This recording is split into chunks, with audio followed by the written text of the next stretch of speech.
Supreme court के आरक्षण पर फैसले के बाद एक बार फिर बोतल में बंद आरक्षण का जिन्न बाहर आ गया है।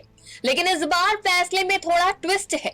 ट्विस्ट शब्द का हम इस्तेमाल इसलिए कर रहे हैं क्योंकि हर कोई इस फैसले को अपने अपने नफा नुकसान के चश्मे से देख रहा है।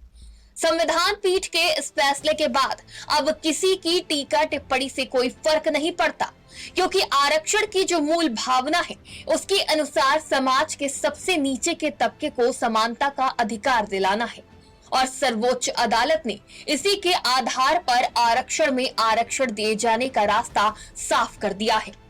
सबसे पहले ये समझिए कि सुप्रीम कोर्ट को इस मामले में सुनवाई क्यों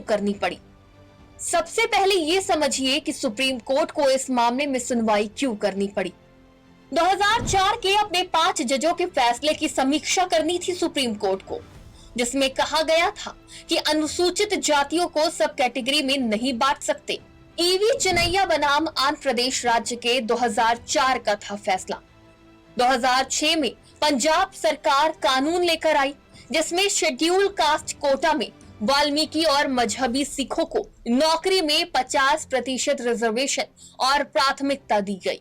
2010 में पंजाब हरियाणा हाई कोर्ट ने इसे असंवैधानिक बताया और कानून खत्म कर दिया। सुप्रीम कोर्ट में इस फैसले के खिलाफ पंजाब सरकार समेत 23 याचिकाएं दायर की गई। सुप्रीम कोर्ट ने मामले पर 6 फरवरी 2024 को सुनवाई शुरू की। याचिका में कहा गया, अनुसूचित जाति और जनजातियों के आरक्षण का फायदा सभी को नहीं मिला। आरक्षण का फायदा कुछ ही जातियों को मिला है। इससे कई जातियां पीछे रह गई हैं। इस मामले में सुनवाई करते हुए सुप्रीम कोर्ट की 7 जजों की पीठ ने आरक्षण के भीतर आरक्षण को लागू करने के राज्यों के आदेश को जायज ठहराया है। इसके अनुसार SC/ST आरक्षण में अधिक पिछड़ों को अलग कोटा देना मान्य है। सुप्रीम कोर्ट की 7 जजों की संविधान पीठ ने 6-1 से फैसला दिया। अनुसूचित जातियां एक समरूप समूह नहीं, कैटेगरी में बांट सकते हैं। ऐसा करना अनुच्छेद 14 यानी समानता के अधिकार का उल्लंघन नहीं। उपवर्गीकरण का आधार राज्य के सही आंकड़ों पर आधारित होना चाहिए। इस मामले में राज्य अपनी मर्जी से काम नहीं कर सकते। जस्टिस BR गवई ने कहा कि जमीनी हकीकत से इनकार नहीं किया जा सकता। SC/ST के भीतर ऐसी श्रेणियां हैं जिन्हें सदियों से उत्पीड़न का सामना करना पड़ रहा है।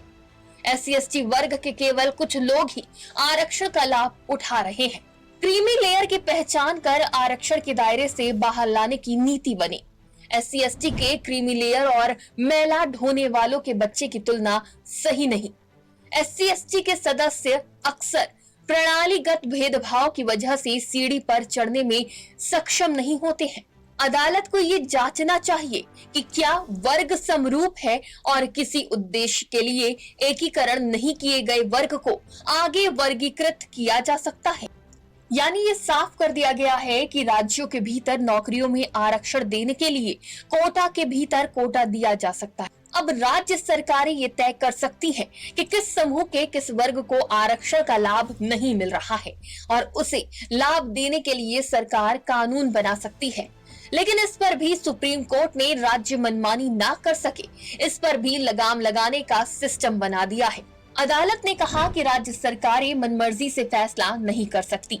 इसके लिए 2 शर्तें होंगी। पहली, अनुसूचित जाति के भीतर किसी एक जाति को 100% कोटा नहीं दे सकती। दूसरी, अनुसूचित जाति में शामिल किसी जाति का कोटा तय करने से पहले उसकी हिस्सेदारी का पुख्ता डेटा होना चाहिए। आने वाले समय में सुप्रीम कोर्ट के इस फैसले का बहुत बड़ा असर देखने को मिलेगा, क्योंकि अब राज्य सरकारें अनुसूचित जातियों में शामिल अन्य जातियों को भी कोटे में कोटा दे सकेंगी। यानी अनुसूचित जातियों की जो जातियां वंचित रह गई हैं, उनके लिए कोटा बनाकर उन्हें आरक्षण दिया जा सकेगा। साथ ही साथ राज्यों को क्रीमी लेयर भी तय करने की आजादी मिल जाएगी। SN द्विवेदी के साथ ब्यूरो रिपोर्ट, आज की खबर।